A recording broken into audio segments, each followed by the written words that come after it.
Bismillahirrahmanirrahim. Assalamualaikum warahmatullahi wabarakatuh. Waalaikumsalam warahmatullahi wabarakatuh. Alhamdulillahilladzi waffaqana lil a'malil jariyah.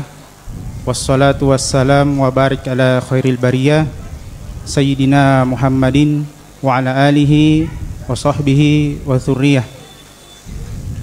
Segala puji hanya milik Allah Subhanahu wa taala, Tuhan semesta alam, yang pada malam hari ini kita bisa merasakan begitu banyak kenikmatannya, baik nikmat iman, nikmat Islam, sehingga kita bisa hadir dalam masjid yang mulia ini. Kemudian salawat serta salam tercurahkan kepada Nabi yang kita cintai bersama, yaitu Nabi Muhammad sallallahu alaihi wasallam. Nabi yang telah memberikan kepada kita suri tauladan yang baik. Hadirin wal hadirat, bapak-bapak, ibu-ibu yang sama-sama berbahagia, kami mengucapkan ahlan wa sahlan, selamat datang kepada para seluruh peserta Daurah Berkah Dzulhijjah tahun 1446 Hijriah dengan tema agar Dzulhijjah Anda lebih berkah, yang diadakan oleh Dewan Kemakmuran Masjid Pesantren Ummu Salamah Yaji Tanru Tedong. Semoga apa yang kita dapatkan pada malam hari ini bermanfaat bagi kita semua, terutama Dzulhijjah kita insyaallah. Baiklah hadirin wal hadirat, bapak-bapak, ibu-ibu yang sama-sama berbahagia, malam ini merupakan malam kedua dari Daurah Berkah Dzulhijjah. Insyaallah ta'ala kita akan membahas dua materi, yaitu yang pertama fikih kurban, dan yang kedua hukum-hukum yang berkaitan dengan ibadah kurban. Baik, sebelum kita persilahkan kepada pemateri atau ustadz kita, maka kami sampaikan agar jamaah menyiapkan alat tulisnya agar bisa mengikat atau mengambil manfaat sebanyak-banyaknya dari majelis kita ini. Baiklah, kita mulai materi kita pada malam hari ini, yang insya Allah akan dibawakan Ustadz Kiai Muda Sabron Kamal LC Hafizahullah Ta'ala. Beliau adalah pimpinan pesantren internasional Ummu Salamah Yaji Tanru Tedong. Kepadanya waktu dan tempat kami persilahkan. Falyatafaddal mashkuron wa majurun. Bismillahirrahmanirrahim. Assalamualaikum warahmatullahi wabarakatuh. Innal hamdalillah nahmaduhu wa nasta'inuhu wa nastaghfiruh wa na'udzu billahi min shururi anfusina wa min sayyiati a'malina. May yahdihillahu fala mudilla lahu wa may yudlil fala hadiya lahu.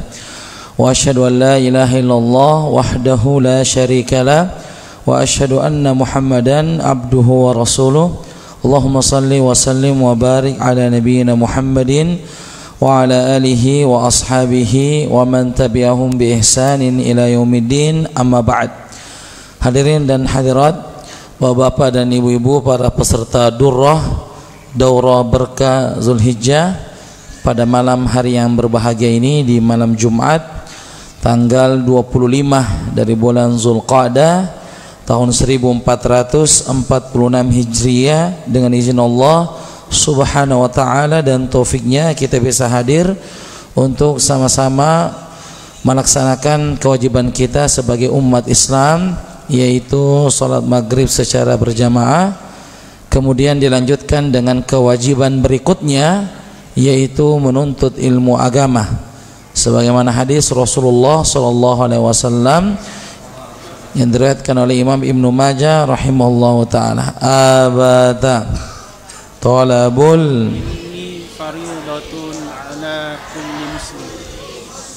Artinya, menuntut ilmu itu wajib bagi setiap muslim. Hadis riwayat Ibnu Majah. Jamaah sekalian, ini merupakan kewajiban kita, dan ilmu itu menjadi wajib jika kita sudah mendekati ibadah tersebut. Kita tahu bahwasanya Zulhijjah sisa 5 hari lagi, ya. Kita akan masuk di bulan Zulhijjah.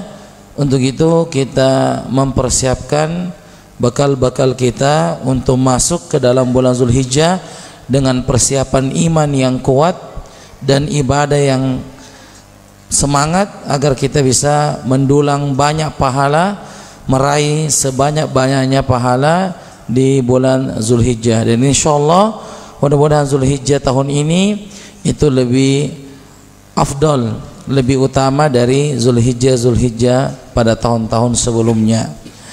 Baik jamaah sekalian, insyaallah taala kita akan membahas materi yang kedua dari durra kita pada malam hari ini.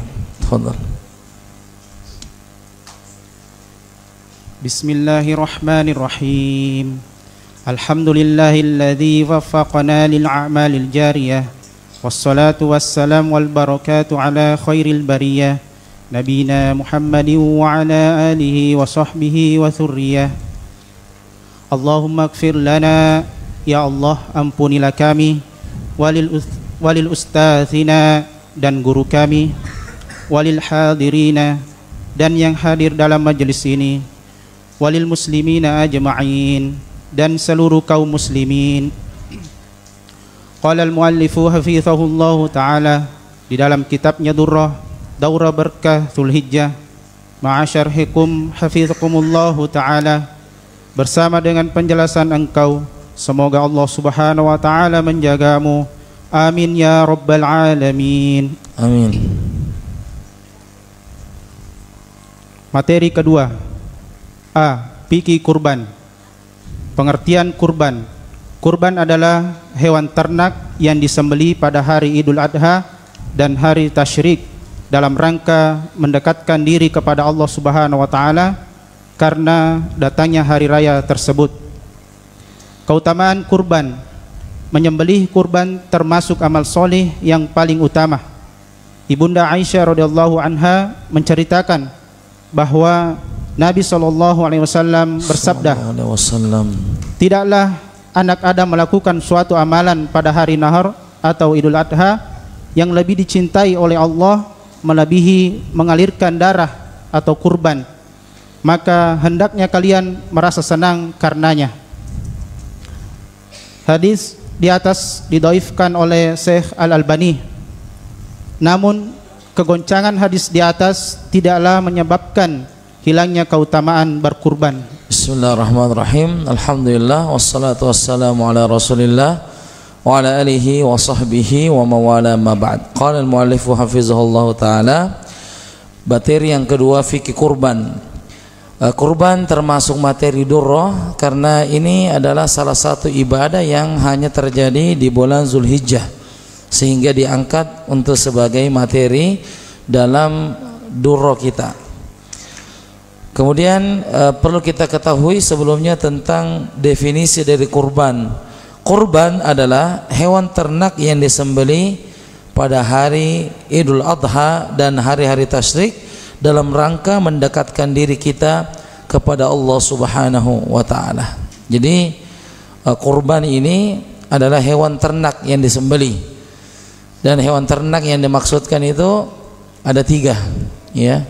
Unta, sapi atau kerbau, yang ketiga kambing atau domba. Ya, jadi ada 3 yang dimasukkan hewan ternak, yaitu unta, kemudian sapi atau kerbau, dan yang ketiga kambing atau domba. Untuk apa kita berkurban? Jawabannya untuk mendekatkan diri kepada Allah Subhanahu wa taala. Karena semua ibadah itu tujuannya agar kita lebih dekat dengan Allah Subhanahu wa taala. Kita berzikir pagi dan petang untuk dekat kepada Allah. Kita berpuasa sunnah untuk lebih dekat kepada Allah Subhanahu wa taala. Jadi segala aktivitas ibadah itu tujuannya untuk mendekatkan diri kepada Allah Subhanahu wa taala. Keutamaan kurban ini memiliki keutamaan. Ada hadis yang disebutkan dalam riwayat Imam At-Tirmidzi, tidaklah anak Adam melakukan sebuah amalan pada hari Idul Adha yang lebih dicintai oleh Allah melebihi mengalirkan darah atau kurban, maka hendaknya kalian merasa senang karenanya. Hadis riwayat Tirmidzi ini didhaifkan oleh Syekh Albani. Hadisnya lemah, namun tidak menjadikan dia menghilangkan keutamaan ibadah kurban. Jadi kurban dari hadis-hadis yang ada, menurut ulama kita tidak ada hadis khusus yang menerangkan tentang keutamaan kurban. Hadis khusus yang ada adalah dalil-dalil umum, seperti di dalam surah Al-Kautsar, fasholli li rabbika wanhar, salatlah dan menyembelihlah karena Allah. Tapi tidak ada secara spesifik tentang kurban. Banyak hadis-hadis yang beredar, tapi ulama hadis mengkategorikannya sebagai hadis yang dhaif, lemah, sehingga tidak bisa dijadikan sebagai patokan. Kalau dia hadis lemah, berarti Nabi tidak pernah mengucapkannya, mengucapkannya. Iya. Seperti misalnya siapa yang berkurban, ada hadis yang beredar, siapa yang berkurban maka kurbannya itu akan menjadi kendaraan di hari kiamat. Hadis dhaif. Ini hadisnya dhaif, hadisnya lemah. Ya, dan begitu banyak lagi. Kalau kita lihat banyak hadis-hadis dhaif yang bercerita tentang keutamaan kurban, tapi sekali lagi ini tidak menjadikan dia sebagai menghilangkan semangat kita untuk berkurban, karena cukuplah satu yang perlu kita tahu. Apa itu? Rasulullah Shallallahu Alaihi Wasallam berkurban. Ini cukup bagi kita. Tidak perlu kita ketahui apa keutamaannya, apa yang dia dapat, pahala apa dan seterusnya. Cukup Nabi sudah kerjakan, itu sudah menjadi dasar yang paling pokok dalam beragama. Kalau Nabi sudah kerjakan, berarti itu perintah. Berarti itu apa? Perintah. Nah, hukum kurban. Hukum kurban adalah sunnah, dianjurkan, tidak sampai wajib.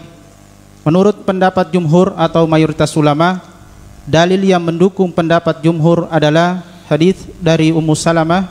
Nabi SAW bersabda, jika telah masuk 10 hari pertama dari Dzulhijjah dan salah seorang di antara kalian berkeinginan untuk berkurban, maka janganlah ia menyentuh atau memotong rambut kepala dan rambut badannya.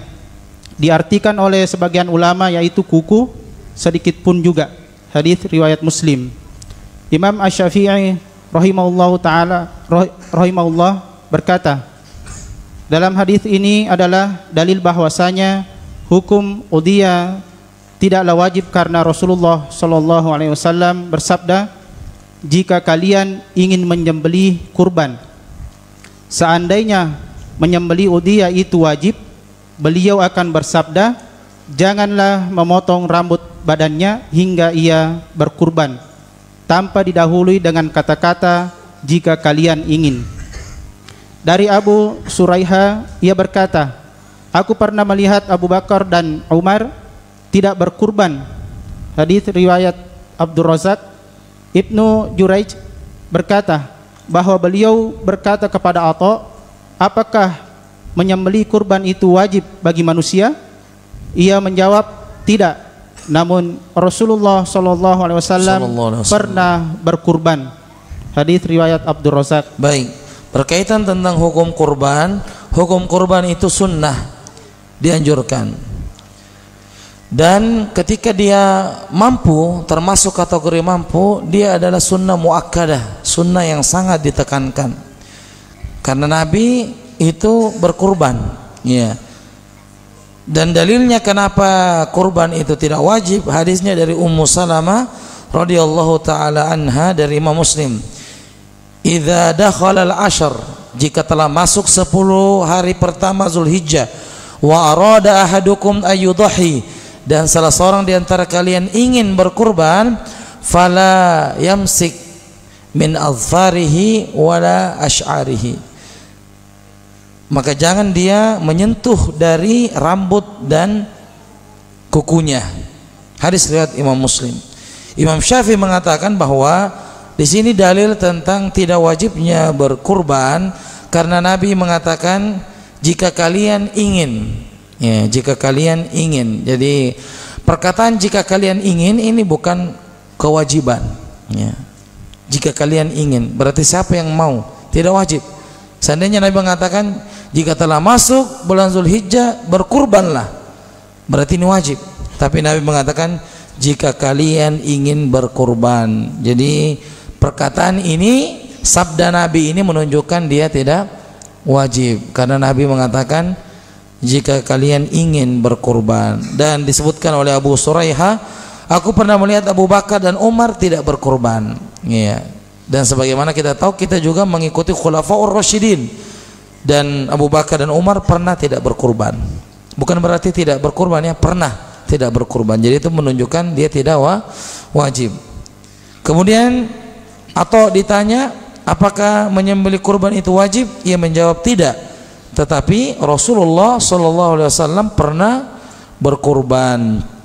Jadi sekali lagi, ini ibadah kurban adalah ibadah sunnah yang diperintahkan, bahkan yang mampu untuk melaksanakannya sunnah muakkadah bagi dia, karena diberikan harta oleh Allah Subhanahu wa taala dan dia gunakan di jalan Allah dengan cara berkurban.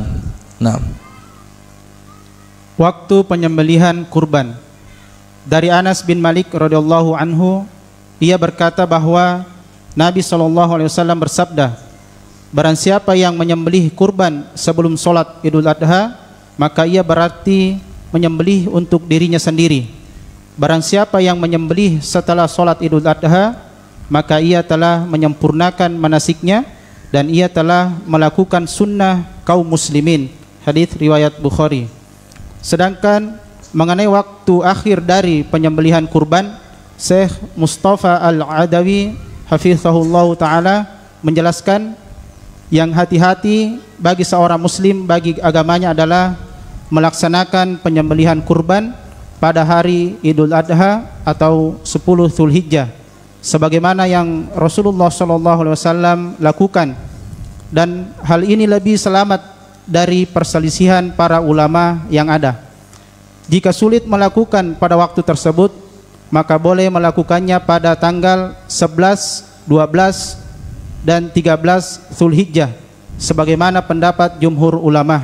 Baik, kapan waktu menyembelih hewan kurban?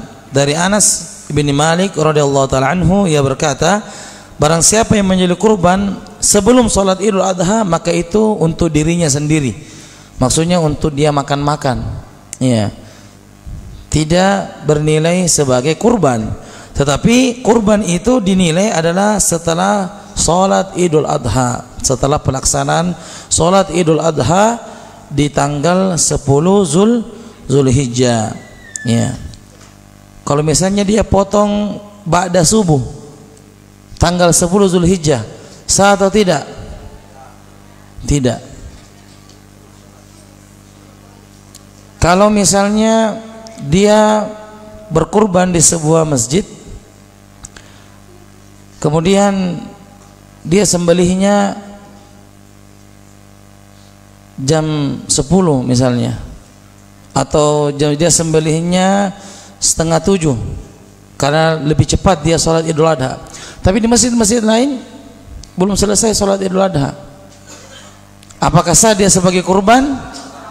Setengah 7 pada isyraq langsung Idul Adha, sah walaupun di masjid lain belum sholat, ya. Jadi dia adalah dilaksanakan di waktu sholat Idul Adha, di mana dia menyembelih kurban. Kasus yang lain,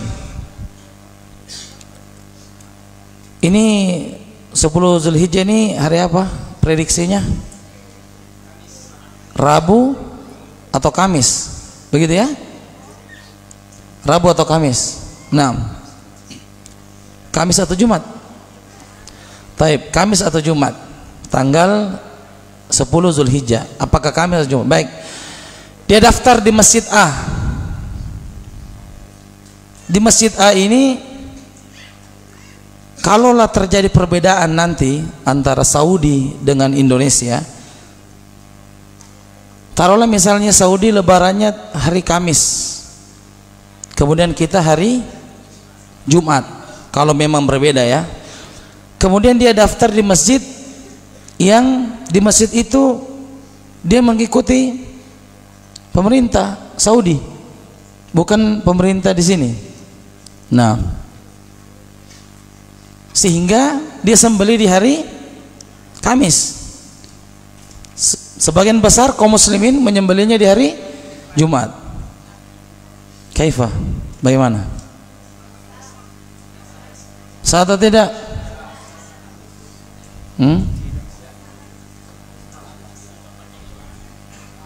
Nah, bagaimana?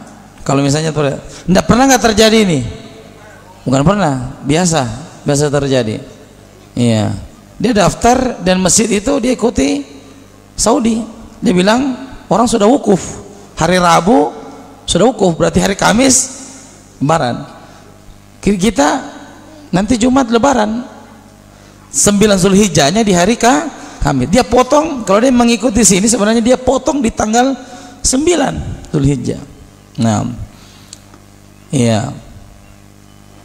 Maka tentunya kembali lagi dengan masalah bagaimana tentang penentuan hari lebaran, ya. Dan pendapat yang kita pegang adalah berlebaran bersama dengan pemerintah. Berlebaran bersama dengan pemerintah. Itu yang tepat, ya. Jadi kalau dia merasa dia mengikuti pendapat itu, maka dia mengambil hak itu. Misalnya dia tadi mengikuti pemerintah Arab Saudi, berarti dia anggap hari Kamis itu sudah tanggal berapa? 10. Padahal pemerintah mengumumkan nanti lebaran hari Jumat. Berarti itu nanti urusannya dia dengan Allah Subhanahu wa taala. Iya. Dia mengikuti sesuai dengan pendapat dia, dan pendapat dia nanti akan ditanya di hadapan Allah Subhanahu wa taala. Jadi kembali lagi ke masalah kita berlebaran ini mengikuti siapa? Ya, mengikuti siapa? Dan hadis riwayat Tirmidzi mengatakan, "Shaumu yauma tasumun," berpuasalah di hari semua orang berpuasa. "Wal fitru yauma tuftirun," berlebaranlah Idul Fitri di mana semua orang berlebaran. "Wal adha yauma tudahun," dan beridul adha lah di mana semua orang beridul adha. Nah, suara yang terdengar untuk kelihatan banyak orang yang berlebaran, beridul fitri dengan beridul adha, suara siapa yang didengar? Suara pemerintah. Karena pemerintah yang menentukan, sehingga masyarakat mengikut semua bahwasanya ini hari lebaran kita. Baik. Jadi yang benar adalah dia mengikuti dengan lebaran pemerintah. Sekarang taruhlah dia misalnya itu kurban kambing pribadi dia, nggak ada masalah. Nah sekarang dia kurbannya sapi, kolektif 7 orang, 3 orang mengikuti pemerintah Saudi, 4 orang, nah dia lebarannya lebaran di Indonesia. Kaifa? Nah ini satu kurban, gimana ini? Kalau kambing itu kan urusan dia. Nah sekarang sapi kolektif, 3 orang, nomor 1, 2, 3, lebarannya kapan? Oh saya lebaran ini, saya mau potong di hari Kamis, 4, 5, 6, 7, saya hari Jumat saya. Nah kalau seperti ini modelnya kolektif, dia harus berpisah, nggak boleh dia gabung, nggak boleh dia gabung. Masa dipotong hari Kamis sedikit, kemudian nanti dilanjutkan Jumat? Oh jangan. Ya, jadi ini perlu diperhatikan ya. Jadi ini perhatikan juga kita berkurban dengan siapa kelompok-kelompok kita itu. Ya, jangan sampai dia mengikuti pemerintah, ya. Arafahnya mengikuti Arafahnya Saudi, ya.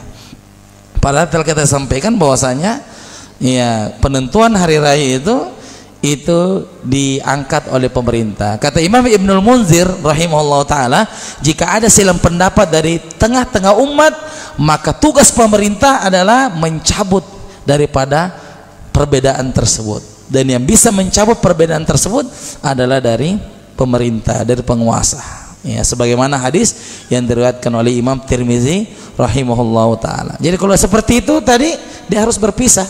Bilang, oh saya kalau begitu saya mundur, karena saya lebarannya apa? Jumat. Ya kalau kita silakan. Jadi bagaimana ini sudah mau dipotong nih, kurang 4 orang. Wah itu Saya tidak tahu bagaimana. Ya, misalnya tadi 4 orang bilang, kalau itu saya mundur, saya mau potongnya hari Jumat. Dia bilang, saya mau potong besok saya lebaran. Jadi 4 orang siapa yang tutupi? Ya Allah alam, kita yang cari. Ya, jadi coba lihat nama-nama anggota-anggota tadi situ aman aja semua. Ya, jangan sampai, wah ini kayaknya biasanya lebarannya ini, ya lebih duluan dari kita. Ya, jadi seperti itu. Jadi waktu penyembelihan adalah tanggal 10 Zulhijjah yang ditetapkan oleh pemerintah setempat. Dan itu yang lebih aman. Adapun kalau tidak sempat, sebagian ulama boleh 11, 12, 13 atau hari-hari tasyrik. Tetapi lebih kehati-hatian bahwa tanggal 10 itu sebaiknya sudah disembeli kurban. Nah, pembagian sepertiga dari hasil kurban. Hasil sembelihan kurban dianjurkan dimakan oleh sahibul kurban. Sebagian lainnya disedekahkan kepada fakir miskin untuk memenuhi kebutuhan mereka pada hari itu. Sebagian lagi untuk dihadiahkan kepada kerabat agar lebih mempererat tali silaturahim. Sebagian lagi diberikan pada tetangga dalam rangka berbuat baik. Juga sebagian lagi diberikan pada saudara muslim lainnya agar semakin memperkuat ukhuwah. Baik, jadi pembagian sepertiga dari hasil kurban. Jika kita kurban, apakah kambing atau sapi, maka itu sebaiknya dibagi 3. Dan bagi 3 ini tidak mesti rata. Tidak mesti rata. Misalnya kalau sapi berapa? 60 kilo misalnya beratnya. 20 tidak. Tidak mesti pembagian rata seperti. Intinya bagi 3 sesuai dengan kebutuhan. Intinya pada 3 ini, pertama disedekahkan kepada fakir miskin. Yang kedua dihadiahkan kepada kerabat, baik kerabat itu kaya maupun miskin. Ya, yang pertama adalah sedekah kepada fakir miskin. Yang kedua kerabat, kasih paman kita, tante kita, sepupu kita, keponakan kita, walaupun dia kaya, dia berhak untuk mendapatkan itu sebagai hadiah. Yang ketiga dimakan sendiri. Nah, bagaimana pembagiannya? Itu tidak mesti rata, sesuai dengan kebutuhan. Kadang kita cuma ambil 1 kilo, intinya saya sudah nikmati, yang lainnya kita berikan kepada fakir miskin. Jadi pembagian sepertiga ini tidak mesti rata, intinya 3 golongan ini dapat. Ya, 3 golongan ini dapat, dan itu sunnah. Tapi kalau dia misalnya mau sedekahkan semua ke fakir miskin tanpa dia makan sendiri, kurbannya juga tetap sah, tidak ada masalah. Cuma afdolnya agar kebahagiaan ini merata, kena keluarga kita, kena fakir miskin, kita juga dapat, maka itu yang terbaik, agar kebahagiaan ini bisa dirasakan oleh semuanya. Walaupun kalau dia mau sedekahkan semua dan dia tidak mengambil apa-apa juga sah kurbannya. Nah, ketentuan hewan kurban. Hewan yang digunakan untuk kurban adalah unta, sapi, termasuk kerbau, dan kambing. Seekor kambing hanya untuk kurban 1 orang, dan boleh pahalanya diniatkan untuk seluruh anggota keluarga meskipun jumlahnya banyak atau bahkan yang sudah meninggal dunia. Seekor sapi boleh dijadikan kurban untuk 7 orang, sedangkan seekor unta untuk 10 orang atau 7 orang menurut pendapat yang lainnya. Sedang minimal 6 bulan. Yang paling dianjurkan sebagai hewan kurban adalah yang pertama, yang paling gemuk dan sempurna. 2, hewan kurban yang lebih utama adalah unta, kemudian sapi, kemudian kambing. 3, warna yang paling utama adalah putih polos, kemudian warna debu atau abu-abu, kemudian warna hitam. 4, berkurban dengan dengan hewan jantan lebih utama dari hewan betina. baik, barakallahu fiik. Ketentuan hewan kurban. Kurban itu ada 3, yaitu unta, sapi termasuk kerbau, dan kambing termasuk domba. Nah, seekor kambing hanya untuk 1 orang saja, dan pahalanya diniatkan oleh seluruh keluarga, baik keluarga yang masih hidup maupun keluarga yang sudah meninggal dunia. Kemudian seekor sapi boleh dijadikan kurban 7 orang kolektif, boleh patungan 7 orang. Sedangkan seekor unta itu maksimalnya 10 orang. Jadi maksimal itu sapi 7 orang. Boleh nggak patungannya cuma 3 orang dan cukup beli sapi? Boleh atau tidak? Boleh. 3 orang boleh. Bahkan 2 orang boleh. Ya, kita kumpul uang kemudian beli sapi 2 orang misalnya cukup. Tapi maksimalnya adalah 7 orang. Dan unta maksimalnya 10 orang. Adapun kambing maka hanya 1 orang saja. Nah, sebagian tempat itu ya mungkin kadang juga terjadi ya di sekolah-sekolah itu anak-anak disuruh untuk bayar 1 orang 100.000 rupiah misalnya. Kemudian dikumpul, kemudian 100.000 itu yang jumlahnya di dalam kelas itu misalnya ada 30 orang ya, berarti berapa? 3 juta. Bisa beli kambing. Cuma berapa jumlah tadi yang sudah kumpul? 30. Ini tidak sah sebagai kurban. Dalilnya mendidik, mengajar. Oh, ini tidak bisa. Tidak bisa seperti ini. Mendidik, mengajar itu sesuai dengan tuntunan Rasulullah SAW. Ya. Jadi tidak bisa dengan sistem semuanya, ayo anak-anak sekalian kumpul 100.000 1 orang. 30 orang di kelas dikumpul 3 juta beli kambing jantan dan dianggap sebagai kurban. Sah atau tidak ini? Tidak sah. Ini tidak sah. Dan memang kurban itu tidak wajib bagi yang mampu. Dan yang bagi yang mampu juga, biasanya dia mampu, tapi dia tidak kurban tahun itu, berdosa dia? Berdosa atau tidak? Tidak, dia tidak berdosa karena memang tidak sampai wajib. Jadi bukan kurban yang seperti itu, kumpul-kumpul. Ya. Sama dengan puasa. Kalau puasa anak-anak disuruh dahati berpuasa. Setelah zuhur makan minum dan dianggap kamu puasa setengah hari. Itu bukan puasa. Kita mengatakan, nah itu bukan puasa. Iya, jangan bilang puasa setengah hari. Kita mengatakan ini adalah latihan puasa. Tapi bukan puasa, karena puasa itu adalah dari subuh sampai maghrib. Ya, jadi jangan sampai ini menjadikan kebiasaan sehingga pas dewasa setiap setelah zuhur dia buka puasa. Karena dianggap puasa setengah hari. Ya, barakallahu fiik. Kemudian disebutkan ketentuan umur, unta minimal 5 tahun, sapi 2 tahun, kambing 1 tahun, domba 6 bulan. Bagaimana caranya? Tanya, berapa umurmu? Yang paling dianjurkan sebagai hewan kurban adalah yang paling gemuk dan paling sempurna. Kurban yang lebih utama adalah unta, karena unta itu lebih banyak biaya yang keluarkan. Jadi hewan kurban yang mana yang paling afdol adalah berapa biaya yang kita keluarkan. Semakin banyak kita keluarkan, maka itu semakin afdol, ya, semakin afdol. Karena ibadah itu dibalas dengan sesuai dengan tingkat kesulitan, tingkat usaha. Kenapa sholat 2 rakaat, ya? Salat yang 4 rakaat lebih banyak pahalanya dari 2 rakaat. Karena 4 rakaat lebih usaha, lebih berkorban 4 rakaat. Iya. Jadi tentunya semakin banyak biaya yang dikeluarkan, maka itu yang paling afdol. Warna yang paling utama dari hewan kurban adalah putih polos. Jadi kalau sapinya glowing, itu yang kita beli. Ya, kita lihat yang mana sapi yang paling glowing. Bukan gara-gara panu ya. Ya. Bukan gara-gara panu, enggak, memang glowing. Ya. Kemudian berkurban dengan hewan jantan lebih utama dari betina. Berarti boleh enggak berkurban dengan hewan betina? Boleh. Kalau betina, kambing betina dapat berapa? Dapat enggak 1.500.000? Dapat ya? Dapat.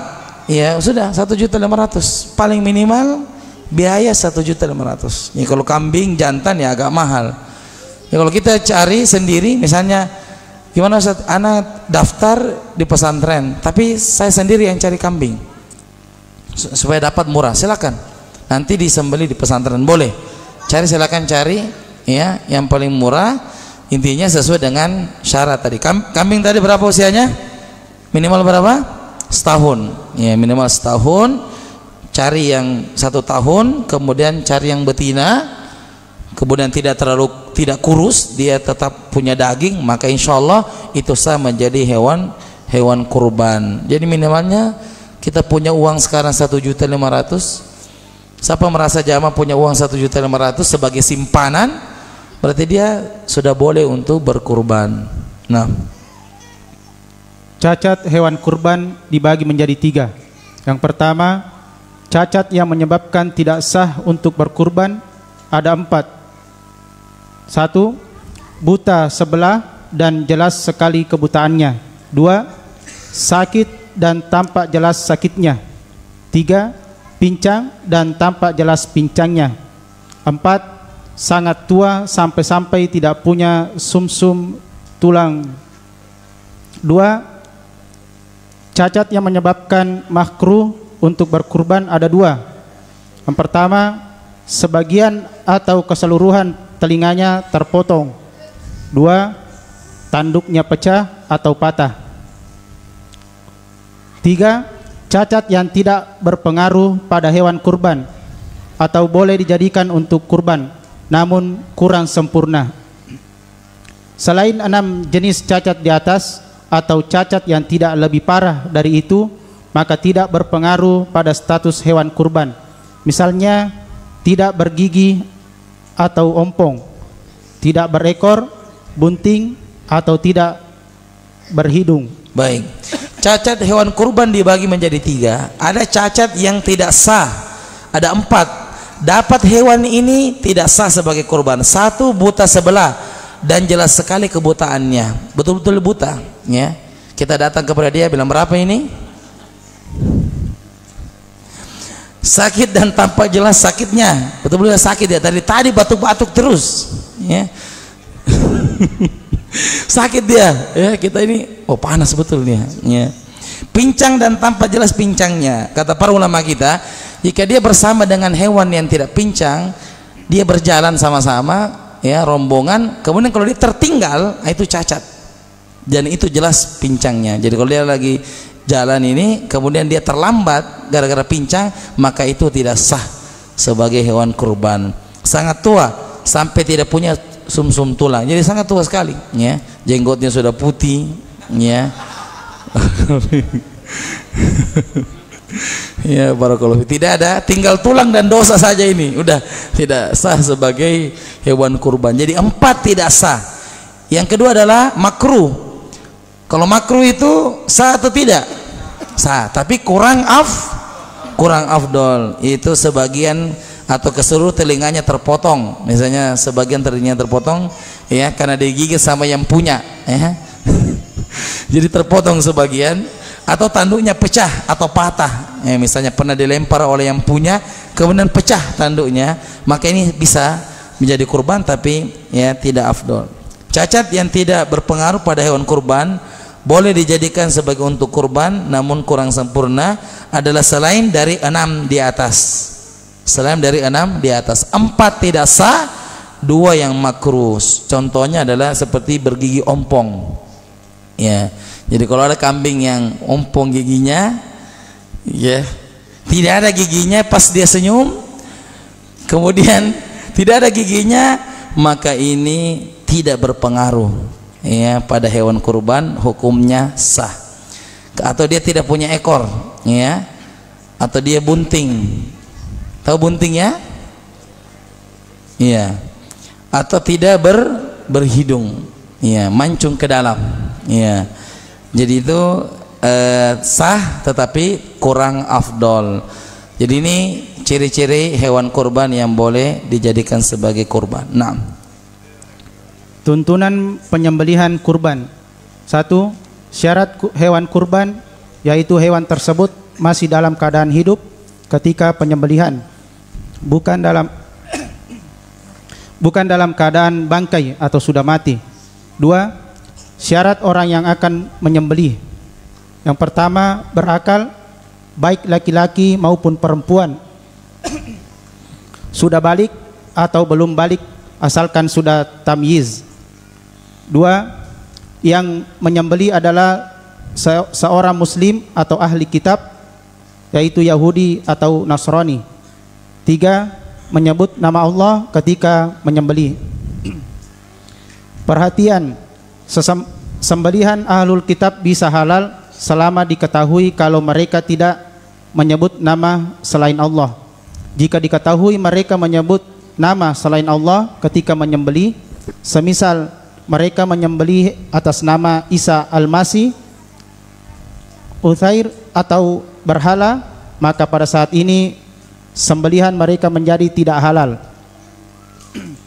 3. Syarat alat untuk menyembelih.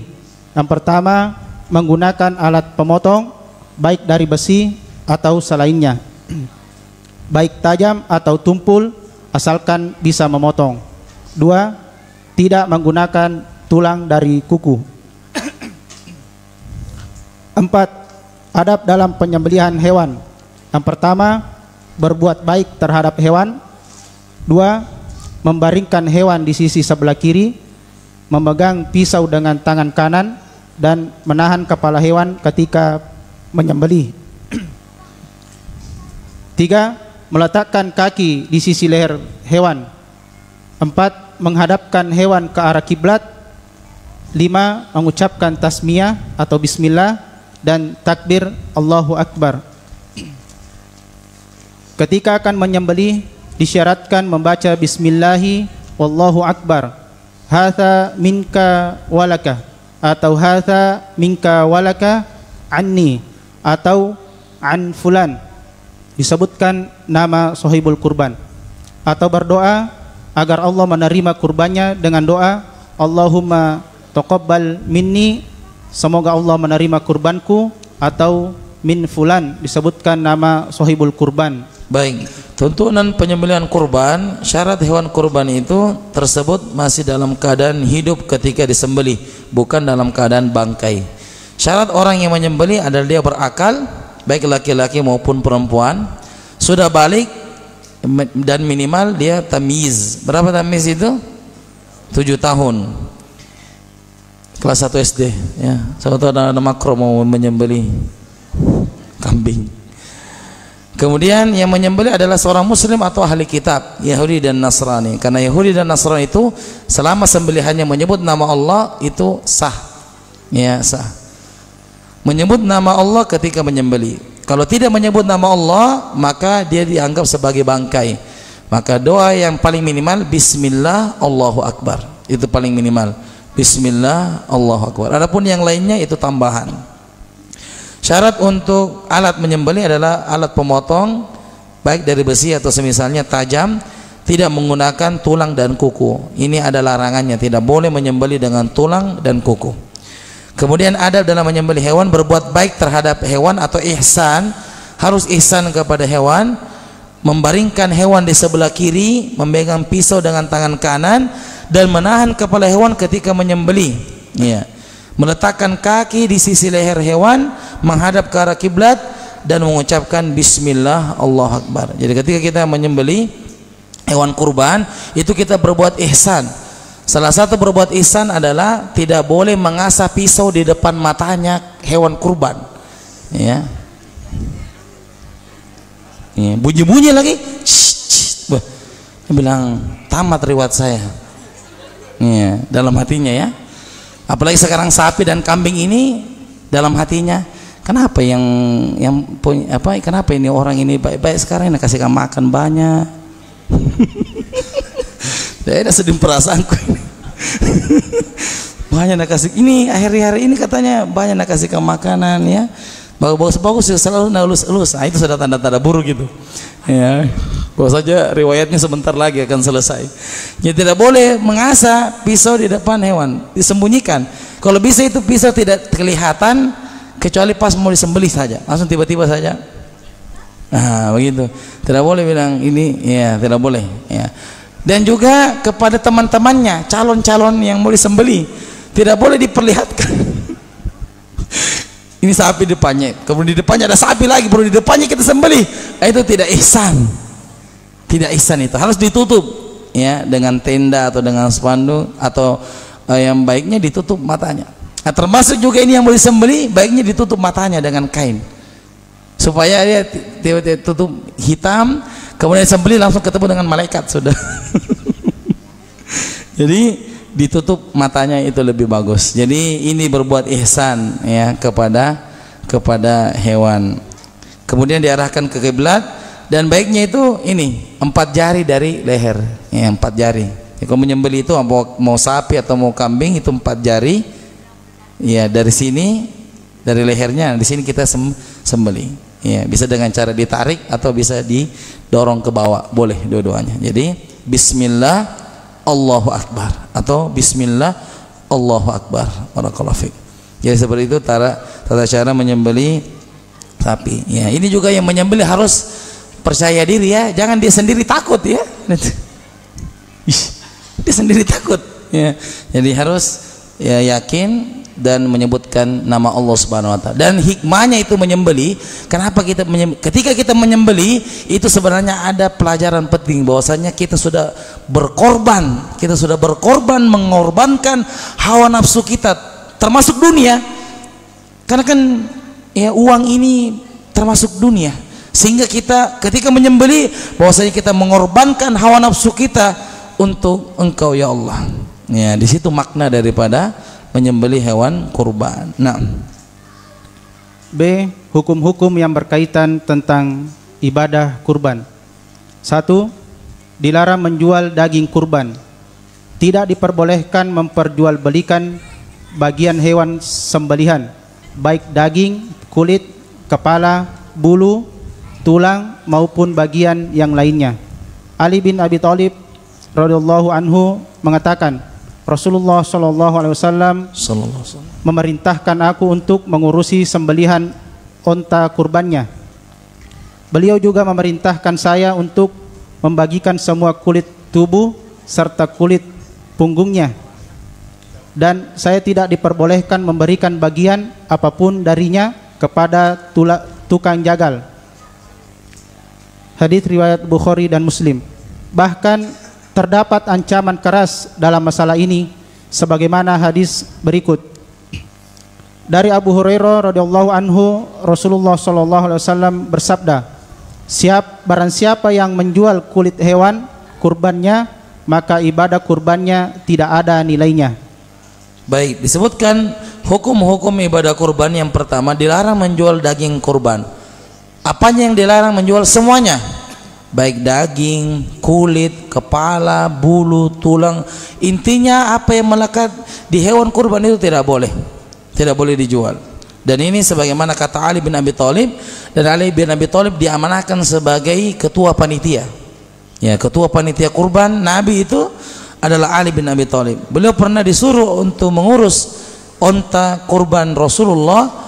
Beliau juga memerintahkan saya untuk membagikan semua kulit, termasuk kulit punggungnya, dan saya tidak dibolehkan memberikan bagian apapun darinya kepada tukang jagal, orang yang menyembelih, yang tidak boleh mendapatkan apa-apa sebagai bentuk upah, tidak boleh. Tapi kalau tukang jagalnya dikasih uang di luar daripada bagian hewan kurban itu, hukumnya boleh.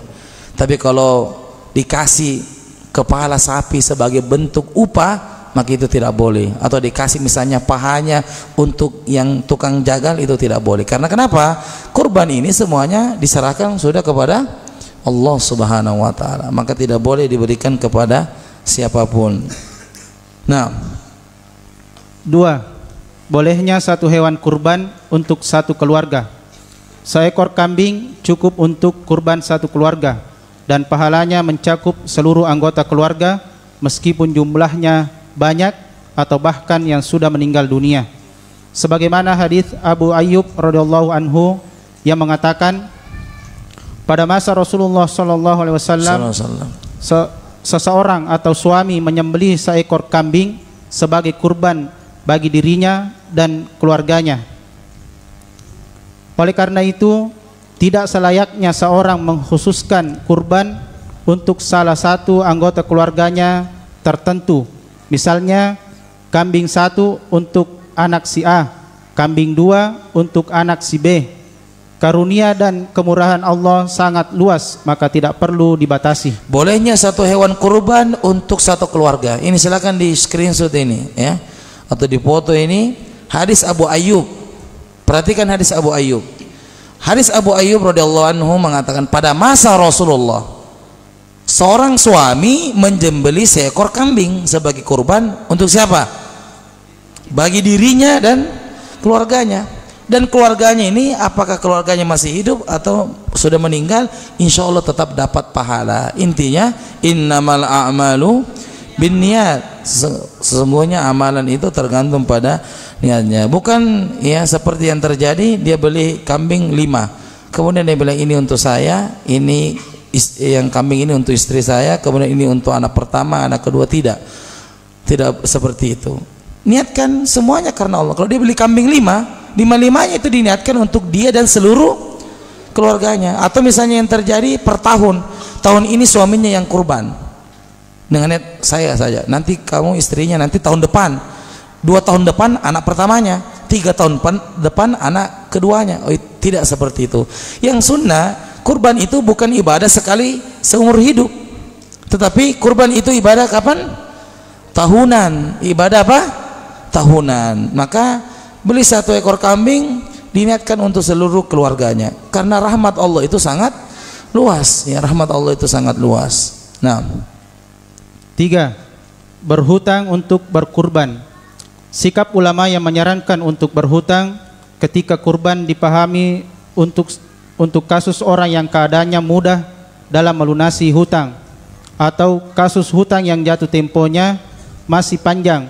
Sedangkan anjuran sebagian ulama untuk mendahulukan pelunasan hutang daripada kurban dipahami untuk kasus orang yang kesulitan melunasi hutang atau hutang yang menuntut segera dilunasi. Bolehkah berkurban dengan berhutang? Jawabannya dilihat. Kalau dia belum jatuh tempo dan yakin bisa bayar, maka dia boleh berkurban. Itu 2 ya. Pertama, belum jatuh tempo. Yang kedua, yakin insya Allah dia bisa bayar. Contoh misalnya kan ini bulan depan Juni kurban, kemudian nanti jatuh temponya bulan Desember, dan dia yakin di Desember itu dia bisa bayar, maka pada saat itu boleh dia berkurban dengan berhutang ya. Tapi kalau misalnya tidak, jatuh temponya nanti betul bulan depan, maka dia tidak boleh berhutang karena sudah jatuh tempo, kewajiban bagi dia untuk bayar hutang. Nah, 4. Apakah kurban harus jantan? Tidak ada ketentuan jenis kelamin hewan kurban, boleh jantan maupun betina. Dari Ummu Qurzin radhiyallahu anha, Rasulullah sallallahu alaihi wasallam bersabda, akikah untuk anak laki-laki 2 kambing dan anak perempuan 1 kambing. Tidak jadi masalah jantan maupun betina. Namun umumnya hewan jantan itu lebih baik dan lebih mahal dibandingkan hewan betina. Oleh karena itu tidak harus hewan jantan, namun diutamakan jantan. Baik, jadi boleh berkurban dengan hewan betina, namun afdolnya adalah hewan jantan. Dan ini berlaku juga dalam akikah. Dalam akikah, kalau untuk anak laki-laki 2 kambing, untuk anak perempuan 1 kambing. Nah, 2 kambing ini boleh dua-duanya jantan, boleh juga dua-duanya betina, atau 1 jantan 1 betina. Intinya tidak makun rohani. Nah, kalau ada jantannya lain-lain, ya pakai bedak dia, maka itu tidak boleh ya. Yang ada hanya jantan dan betina. Nah, 5. Larangan bagi yang hendak berkurban. Orang yang hendak berkurban dilarang memotong kuku dan memotong rambutnya, yaitu orang yang hendak kurban, bukan hewan kurbannya. Dari Ummu Salamah dari Nabi SAW, beliau bersabda, apabila engkau telah memasuki 10 hari pertama bulan Dzulhijjah, sedangkan di antara kalian ingin berkurban, maka janganlah dia menyentuh sedikit pun bagian dari rambut dan kulitnya. Hadis riwayat Muslim. Larangan tersebut berlaku untuk cara apapun dan untuk bagian manapun, mencakup larangan mencukur gundul atau sebagian saja, atau sekedar mencabutinya, baik rambut itu tumbuh di kepala, kumis, sekitar kemaluan maupun di ketiak. Dan larangan ini hanya berlaku bagi yang ingin berkurban atau yang mengeluarkan biaya, bukan semua yang diniatkan dalam kurban tersebut. Baik, jadi larangan bagi yang berkurban adalah dilarang memotong kuku dan memotong rambut. Yang dimaksudkan adalah orang yang mengeluarkan biaya, dalam hal ini misalnya suaminya. Adapun istri dan anak-anaknya tetap boleh memotong ya, memotong kuku dan mencukur rambut dan semua ya, bulu-bulu juga termasuk tidak disentuh. Apa hikmahnya kata Imam Nawawi? Agar banyak menjadi saksi pada hari kiamat.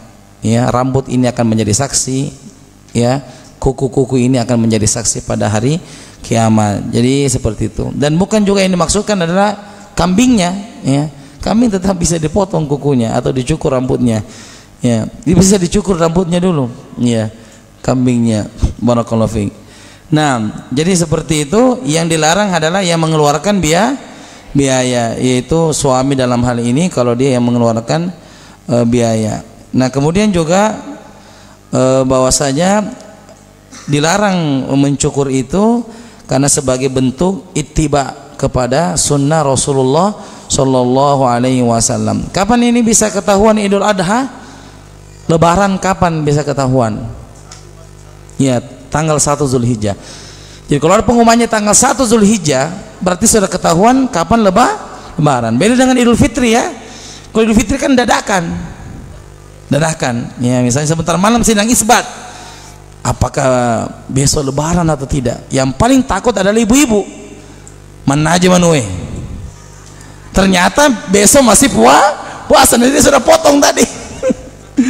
Jadi Idul Fitri itu kesannya selalu mendadak.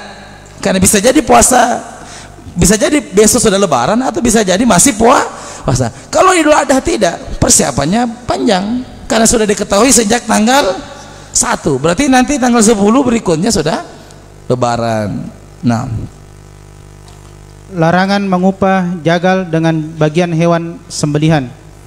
Dari Ali bin Abi Thalib radhiyallahu anhu bahwa beliau pernah diperintahkan Nabi SAW untuk mengurusi penyembelihan ontanya dan agar membagikan seluruh bagian dari sembelihan onta tersebut, baik yang berupa daging, kulit, tubuh maupun pelana, dan dia tidak boleh memberikannya kepada jagal barang sedikit pun. Hadis riwayat Bukhari dan Muslim. Dan dalam lafaz lainnya beliau berkata, kami mengupahnya dari uang kami pribadi. Hadis riwayat Muslim. Dan ini merupakan pendapat mayoritas ulama. Syekh Abdullah Al-Bassam mengatakan, tukang jagal tidak boleh diberi daging atau kulitnya sebagai bentuk upah atas pekerjaannya. Hal ini berdasarkan kesepakatan para ulama.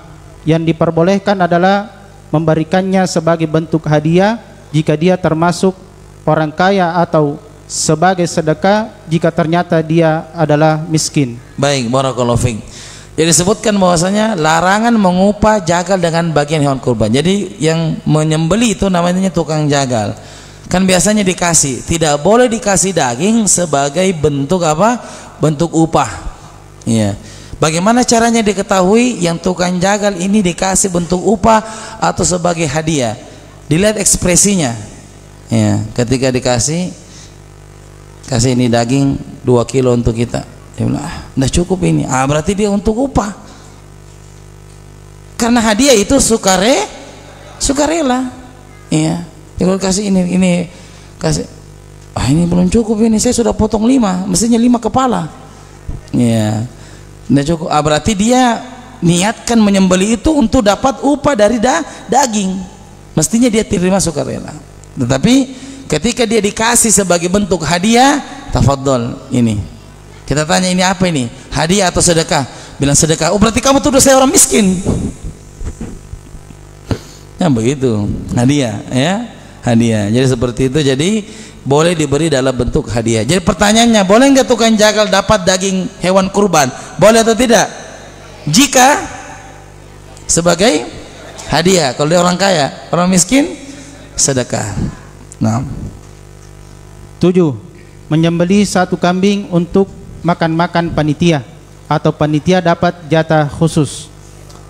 Status panitia maupun jagal dalam pengurusan hewan kurban adalah sebagai wakil dari sohibul kurban dan bukan amil. Karena statusnya hanya sebagai wakil, maka panitia kurban tidak diperkenankan mengambil bagian dari hewan kurban sebagai ganti dari jasa dalam mengurusi hewan kurban. Untuk lebih memudahkan bisa diperhatikan ilustrasi kasus berikut.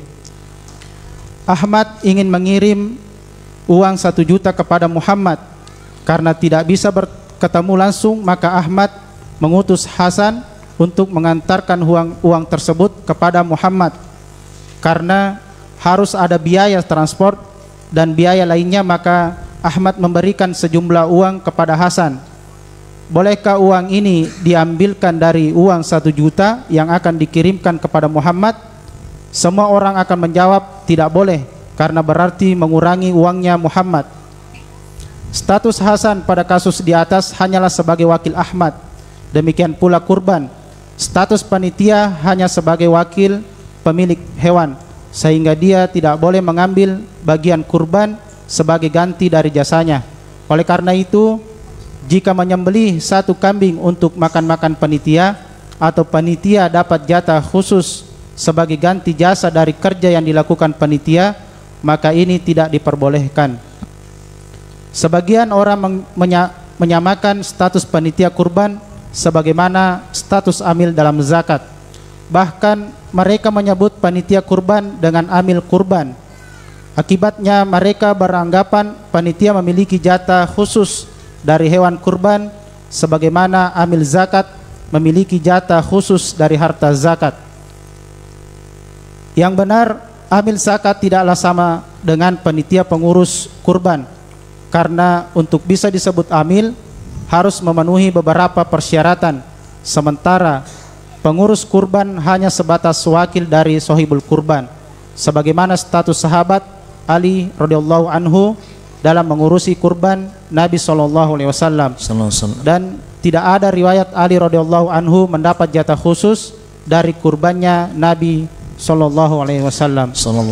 Nah, bagaimana menyembelih 1 kambing untuk makan-makan panitia, atau panitia dapat jatah khusus? Misalnya kambing yang disembelih di masjid A ada 5, 4 dibagi-bagikan, 1 kambing untuk panitia.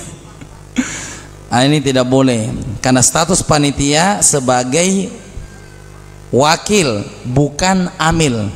Ini garis besarnya ini ya, harus dipahami. Ini wakil, panitia itu wakil, bukan amil. Apa yang mau wakil? Wakil itu perwakilan, ya, sebagai wakil saja. Nah, perhatikan ilustrasi ini. Si Ahmad mengirim 1 juta ke Muhammad. Di tengah-tengahnya, karena tidak bisa ketemu langsung, si Ahmad mengutus si Hasan sebagai kurir. Siapa kurirnya Ahmad? Hasan. Maka Hasan dikasih sejumlah uang, taruhlah 100.000. Kata Ahmad, ini Hasan, saya kasih kamu uang 100.000. Apa tugas saya? Ini tugas kamu, 1 juta ini kasih ke Muhammad. Boleh atau tidak seperti itu? Boleh. Tapi kalau misalnya ini 1 juta, wahai Hasan, 100.000-nya kamu ambil dari 1 juta ini, berarti Muhammad sisa dapat berapa? 100.000. Padahal haknya tadi berapa Muhammad? Haknya 1 juta. Ini tidak boleh. Ya, ini tidak boleh. Saya tanya, dalam kasus kurban, Ahmad ini siapa? Ahmad ini siapa dalam kasus kurban? Pemilik. Oke, pemilik kurban. Tapi Hasan? Hasan siapa? Panitia kurban. Hasan tuh. Muhammad al-mustahik, yang berhak menerima kurban. Apakah dia kerabat ataukah dia orang miskin? Nah, jadi ilustrasinya si Ahmad ini adalah pemilik kurban. Kemudian si Hasan adalah statusnya panitia kurban, dan si Muhammad statusnya adalah orang yang diberikan daging kurban. Jadi tidak boleh mengambil hewan kurban sebagai upah. Tidak ada makan-makan khusus dan tidak ada jatah khusus, kecuali kalau pemilik kurban mengatakan ini kambing sapi saya, sebagiannya disedekah, sebagiannya saya ambil dan sebagiannya untuk panitia. Boleh dimakan oleh sohibul atau oleh panitia. Tapi tidak boleh panitia tanpa ada sebab dia langsung mengambil seakan-akan itu haknya. Tidak. Kata kuncinya, panitia itu seperti orang kerja bakti.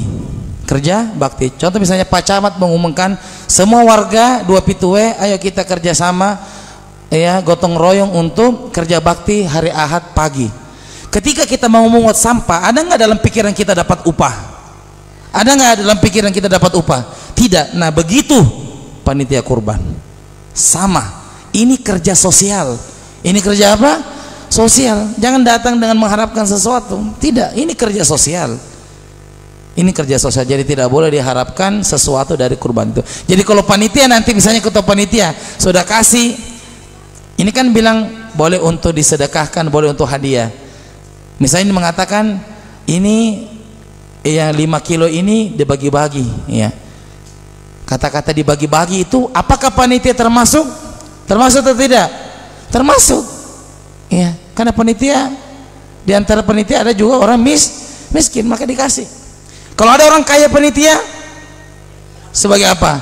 Hadiah, boleh seperti itu, ya, boleh seperti itu. Jadi boleh diambil sebagai hadiah. Intinya tidak boleh dikasih sebagai jatah. Kalau ada panitia, misalnya ketua panitia sudah kasih, per panitia dikasih 2 kilo, kemudian ada panitia mengatakan tidak cukup ini, dia protes sama ketua panitia, berarti dia niatnya untuk dapat upah. Apa maksudnya?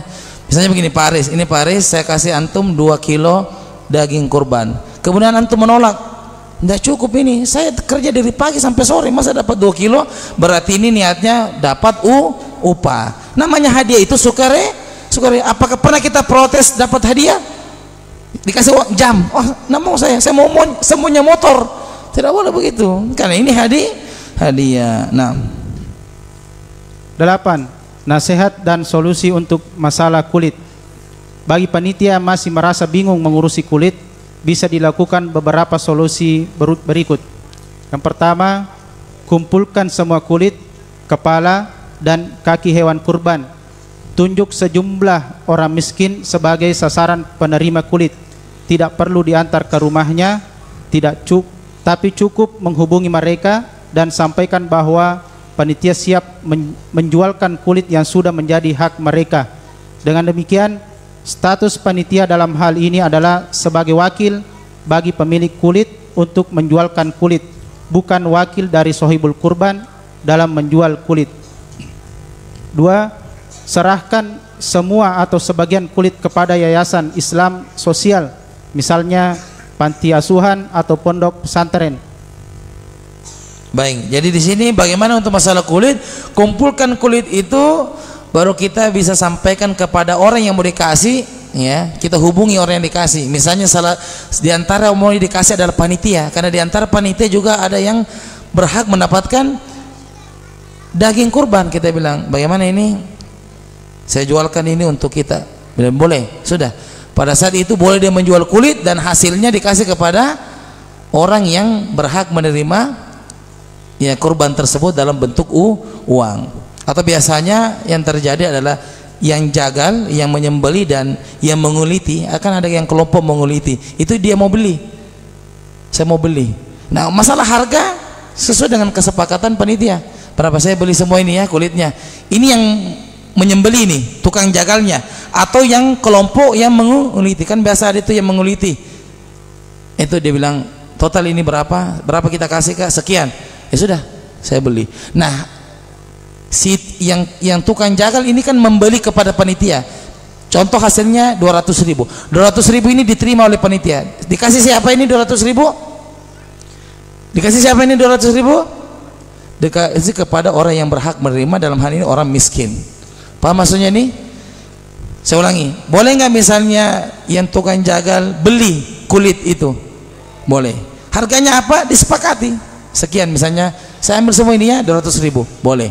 Kemudian dia ambil itu uang, dan uang ini diserahkan kepada orang miskin atau ke orang lain misalnya yang memang ambil kulit, misalnya ini saya beli semua sekian, maka diserahkan dan uangnya diserahkan kepada orang miskin. Yang salah kalau uang itu masuk di kantong ketua panitia, nah itu tidak boleh. Nah, 9. Meniatkan kurban untuk mayit. Ada 3 macam berkurban untuk mayit. Pertama, meniatkan mereka dalam kurban kita bersama niat kurban kita untuk keluarga yang masih hidup. Misalnya, kurban kambing diniatkan untuk kakek yang sudah meninggal, dibarengkan dengan niat kurban untuk orang tua, anak-anak, dan kerabat yang masih hidup lainnya. Ini boleh dan pahalanya insya Allah sampai kepada mayit. Dalilnya adalah sabda Nabi SAW saat beliau menyembelih hewan kurban. Bismillah, ya Allah, terimalah pahala kurban ini sebagai kurban dariku dan keluargaku. Hadis riwayat Muslim. Kedua, berkurban untuk mayit dalam rangka menjalankan wasiatnya, maka ini hukumnya wajib ditunaikan dan pahalanya sampai kepada mayit, karena wasiat adalah amanah. Dasarnya adalah firman Allah Ta'ala yang artinya, siapa yang mengubahnya wasiat itu setelah mendengarnya, maka sesungguhnya dosanya hanya bagi orang yang mengubahnya. Sungguh Allah Maha mendengar, Maha mengetahui. Quran Surah Al-Baqarah ayat 181. Ketiga, meniatkan kurban untuk mayit secara mandiri. Misal, seorang meniatkan kurbannya untuk orang tuanya yang sudah meninggal tanpa mengikutsertakan kerabat yang masih hidup dalam niat kurbannya, atau bukan pula karena wasiat. Tentang sampai tidaknya pahala kepada mayit untuk kurban jenis ini ada perbedaan pendapat ulama. Yang pertama, menurut ulama mazhab Hambali dan jumhur ulama mayoritas pahalanya bisa sampai. Dasar mereka adalah kias atau analogi dengan sampainya pahala sedekah atas nama mayit. Yang kedua, mazhab Syafi'i berpendapat pahala tidak sampai. Tiga, mazhab Maliki mengatakan makruh. Pendapat yang kuat adalah wallahu alam, pendapat mazhab Syafi'i yang mengatakan bahwa jika tidak digabungkan dengan niat kurban untuk orang yang masih hidup atau mayit tidak mewasiatkan, maka pahala tidak sampai. Dasarnya adalah Nabi SAW ketika beliau kurban juga memiliki kerabat yang sudah meninggal, seperti istri beliau pertama, Ibunda Khadijah, dan anak-anak beliau. Namun tak ada riwayat yang menjelaskan bahwa beliau tidak berkurban secara mandiri untuk kerabat beliau yang sudah meninggal tersebut. Baik, sekarang pembahasan yang terakhir adalah bagaimana meniatkan kurban untuk mayit. Di sini terbagi menjadi tiga. Yang pertama, kalau dia mengikut, niatnya niat apa? Mengikut. Misalnya seperti tadi di hadisnya Abu Ayyub, ya, kata hadis Abu Ayyub di halaman 20 itu, ya, coba dilihat hadis Abu Ayyub di halaman 20. Pada masa Rasulullah, seorang suami menyembelih seekor kambing sebagai kurban bagi dirinya dan keluarganya. Ini masuk di nomor berapa ini? Nomor 1. Bahwasanya yang mayit itu mengikut. Maka ini hukumnya boleh. Boleh. Misalnya dia meniatkan, saya niatkan sapi ini untuk saya dan seluruh keluarga saya, baik yang masih hidup maupun yang sudah meninggal dunia. Ini hukumnya boleh. Yang kedua adalah kurbannya mandiri untuk mayit dengan alasan wasiat. Saya ulangi, kurban untuk si mayit secara sendiri karena wasiatnya. Dia bilang, saya punya wasiat, kurbankan saya 1 ekor kambing untuk dia saja sendiri. Boleh atau tidak? Boleh, karena ini adalah wasiat dan ini wajib ditunaikan. Dan yang ketiga adalah kalau tidak ada wasiat dari si mayit dan yang orang hidup kurban mandiri untuk si mayit, misalnya 1 ekor kambing untuk almarhum, 1 ekor sapi untuk almarhumah misalnya, bagaimana hukumnya? Di sini ada perbedaan pendapat. Kata mazhab Hambali mengatakan sampai, karena kias dengan sedekah. Kalau sedekah itu dengan niat orang meninggal, sampai atau tidak? Contoh, kita sedekah subuh, kita kasih sedekah subuh 100.000 rupiah, kita niatkan untuk bapak kita yang sudah meninggal, boleh atau tidak? Boleh. Nah, Imam Hambali mengatakan ini sampai karena itu kurban, dikiaskan sama saja dengan sedekah. Yang kedua, kata Imam Syafi'i tidak sampai, dan Imam Maliki mengatakan makruh. Dan pendapat yang kita pilih adalah Imam Syafi'i. Kenapa? Karena disebutkan Nabi sering berkurban dan tidak didapatkan bahwa Nabi 1 ekor sapi atau 1 ekor unta kepada orang-orang yang sudah meninggal dunia, seperti Khadijah 1 ekor unta, padahal Nabi kurbannya banyak. Nabi pernah kurban puluhan, tapi Nabi tidak pernah mengatakan ini 1 kurban ini untuk Khadijah, ini untuk anak saya Al-Qasim, tidak. Tapi Nabi satu ekor unta untuk seluruh keluarganya. Dan ini sekali lagi rahmat Allah luas. Tapi yang berpendapat dengan mazhab Imam Ahmad sampai ini juga dalilnya ada, yaitu kias.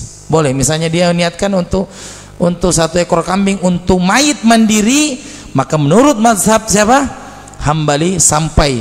Apa alasannya sampai? Karena kurban itu sama dengan apa? Sedekah. Kalau sedekah saja sampai, nah kurban itu bagian daripada sedekah. Ya, tapi yang kita pilih adalah pendapat dari Imam Syafi'i, wallahu taala a'lam. Baik, saya kira demikian. Jazakumullahu khairan. Demikianlah apa yang disampaikan oleh Ustaz kita pada malam hari ini. Semoga apa yang disampaikan oleh beliau bermanfaat bagi kita semua, terkhusus di bulan Dzulhijjah. Dan tak lupa kami ucapkan syukron wa jazakumullah khairan kepada beliau, dan semoga Allah Subhanahu wa taala menjaganya. Amin. Dan memberinya umur yang berberkah. Amin. Kita tutup dengan doa kafaratul majelis. Subhanakallahumma wa bihamdik, asyhadu an la ilaha illa anta, astaghfiruka wa atubu ilaik. Wassalamualaikum warahmatullahi wabarakatuh.